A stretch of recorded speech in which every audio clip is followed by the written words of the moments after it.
എല്ലാവർക്കും വിനീത നമസ്കാരം. ശ്രീമദ് ഭാഗവതം ദശമസ്കന്ധം അധ്യായം 30 ശ്ലോകം 41, 42, 43, 44, 45 5 ശ്ലോകങ്ങള് ഇന്ന് നമുക്ക് നോക്കാം. ആ ഗോപസ്ത്രീകള് അങ്ങനെ വിരഹ ദുഃഖം കൊണ്ട് ഭഗവാനെ പിരിഞ്ഞിട്ടുള്ള ആ ദുഃഖം സഹിക്കവയ്യാതെയായിട്ട് കാണുന്ന പൂക്കളോടും ചെടികളോടും മരങ്ങളോടും ഒക്കെ അങ്ങനെ ചോദിച്ചുകൊണ്ട് നടക്കണം. കണ്ടവരുണ്ടോ? ഞങ്ങളുടെ കണ്ണനെ കണ്ടോ നിങ്ങൾ ആരെങ്കിലും? അവർക്ക് ഒരു നിമിഷം പോലും ഭഗവാനെ പിരിഞ്ഞിരിക്കാൻ വയ്യ. അവരുടെ മനസ്സിൽ കൃഷ്ണൻ മാത്രം, ഭഗവാൻ മാത്രം.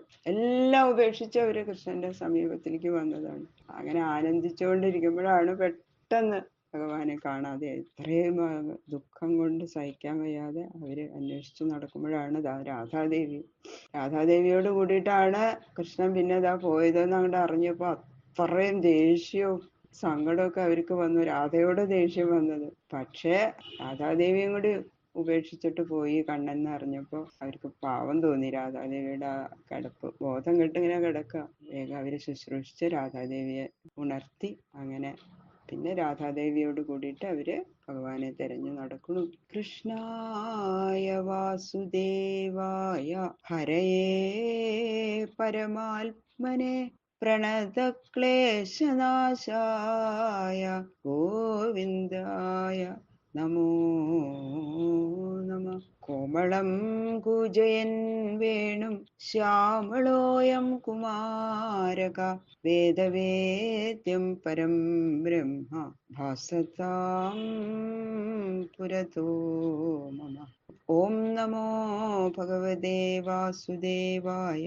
ഓം നമോ ഭഗവതേ വാസുദേവായ.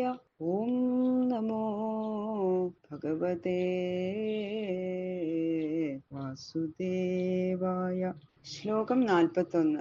അന്വിച്ഛന്ത്യോ ഭഗവതോ മാർഗം ഗോപ്യോ വിദൂരത ദദൃശു പ്രിയവിശ്ലേഷമോഹിതാ ദുഃഖിതാം സഖീം. അങ്ങനെ ആ ഭഗവാൻ പോയ മാർഗം അന്വേഷിച്ചുകൊണ്ട് നടക്കുന്ന ഗോപികള് പ്രിയനെ വേർപിരിഞ്ഞതുകൊണ്ട് മോഹിച്ചും ദുഃഖിച്ചും ഇരിക്കുന്ന അവരുടെ സഖിയെ രാധാദേവിയെ സമീപത്ത് കണ്ടു. ഭഗവാനോട് ഒരുമിച്ച് പോയിരുന്ന ആ രാധാദേവിയുടെ കാലടി കണ്ടപ്പോ രാധയെ കുറിച്ച് വളരെ അസൂയയും തോന്നി. എങ്കിലും ഇപ്പൊ ഞങ്ങളെ പോലെ തന്നെ ഖേദിച്ച് കിടക്കുന്നത് കണ്ടു. അപ്പൊ അവർക്ക് അനുകമ്പയെ തോന്നിയത്. അപ്പൊ രാധാദേവിയുടെ അനുകമ്പ തോന്നി വേഗം എടുത്ത് ശുശ്രൂഷിച്ചു. രാധാദേവിയെ കാര്യങ്ങളൊക്കെ പറയാണ്. തയാ കഥിതമാകർണ്യ മാനപ്രാപ്തിം ച മാധവാത് അവമാനം ച ദൗരാത്മ്യാൻ വിസ്മയം പരമം യയു. സാക്ഷാൽ ലക്ഷ്മി വല്ലഭനായ ശ്രീകൃഷ്ണനിൽ നിന്ന് സിദ്ധിച്ച ആ സൽക്കാര വിശേഷത്തെ അത് അത്രയും ആനന്ദിച്ചുകൊണ്ടിരിക്കുകയായിരുന്നു രാധാദേവി. അങ്ങനെ ഇരിക്കുന്ന സമയത്താണ് തന്റെ ആ ഒരു ദുരഹങ്കാരം ദോഷം എനിക്ക് വന്നു ചേർന്നു. അപ്പോഴാണ് ഭഗവാൻ എന്നെ പരിത്യജിച്ചത്.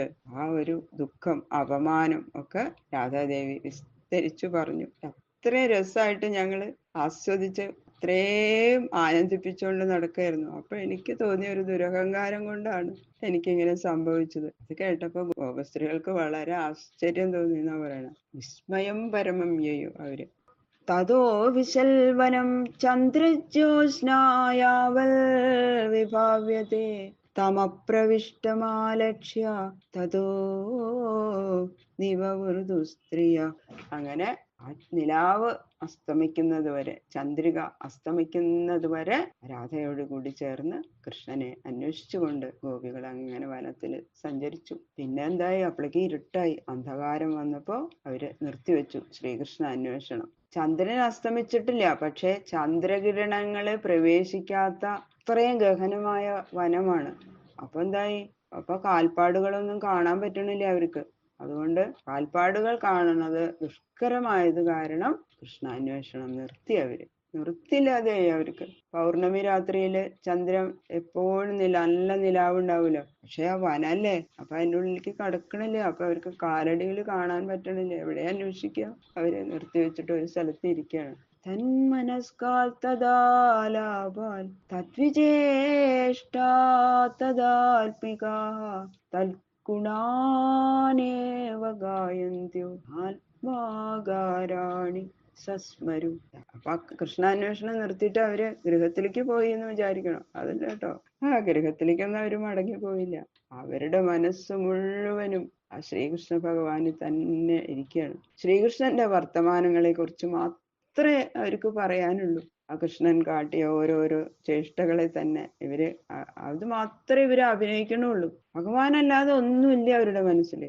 ആ ശ്രീകൃഷ്ണന്റെ ഭക്തവാത്സല്യാദി ഗുണങ്ങളെ കുറിച്ച് തന്നെ പാടാനുള്ളൂ. അതിങ്ങനെ പാടിക്കൊണ്ട് നടക്കുക. ഇങ്ങനെ സകല വ്യാപാരങ്ങളും ആ ശ്രീകൃഷ്ണ ഭഗവാനെ തന്നെ പര്യവസാനിച്ചിരിക്കാല് അവരുടെ ദേഹങ്ങളെയോ സ്വന്തം ഭവനത്തെയോ കുട്ടികളെയോ ഭർത്താവിനെയോ ഒന്നും അവരെല്ലാം ഉപേക്ഷിച്ച് വന്നാലോ പിന്നെ അവരതിനെ പറ്റി ഒന്നും ചിന്തിക്കുന്നത് പോലുമില്ല.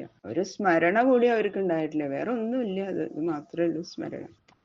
പുനഃപുളിനമാഗത്യ കാളിന്ത്യ കൃഷ്ണഭാവന സമവേദാ ജഗുകൃഷ്ണം തദാഗമനകാംക്ഷിത.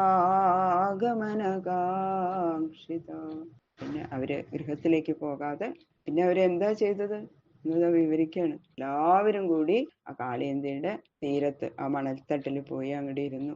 എല്ലാവരും ശ്രീകൃഷ്ണൻ ഭഗവാന്റെ രൂപം അങ്ങനെ ഹൃദയത്തിൽ അങ്ങോട്ട് ധ്യാനിക്കാൻ തുടങ്ങി. എന്നിട്ട് അങ്ങോട്ട് നല്ലോണം പ്രാർത്ഥിച്ചു. ശ്രീകൃഷ്ണൻ ഇപ്പോ ഞങ്ങളുടെ അടുത്തേക്ക് വരണേ വരണേ എന്ന് ഓരോരുത്തരും അങ്ങോട്ട് പ്രാർത്ഥിച്ചുകൊണ്ട് ആ ഭഗവാനെ കുറിച്ചുള്ള കീർത്തനം ഇങ്ങനെ പാടാൻ തുടങ്ങി. എല്ലാവരും കൂടി. അല്ലാതെ അവർക്കൊന്നും ചെയ്യാനില്ല.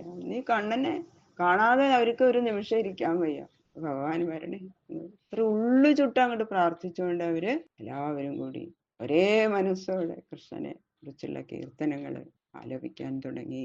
ഇത് ശ്രീമൽ ഭാഗവതേ മഹാപുരാണേ പാരമഹംസ്യാം സംഹിതായാം ദശമസ്കന്ധേ പൂർവാർദ്ധേ രാസക്രീഡായാം കൃഷ്ണാന്വേഷണം നാമ ത്രിംശോധ്യായ.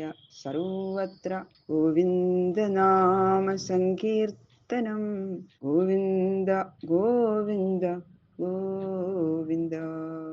ഈ 30-ാമത്തെ അധ്യായം ശ്രീകൃഷ്ണ ഭഗവാന്റെ ശ്രീപാദങ്ങളില് സമർപ്പിക്കുന്നു. കായേന വാചാ മനസേന്ദ്രിയൈർവാ ബുദ്ധ്യാത്മനാ വാ പ്രകൃതേ സ്വഭാവാത് കരോമി യത് സകലം പരസ്മൈ നാരായണായേതി സമർപ്പയാമി. സർവം ശ്രീകൃഷ്ണാർപ്പണമസ്തു.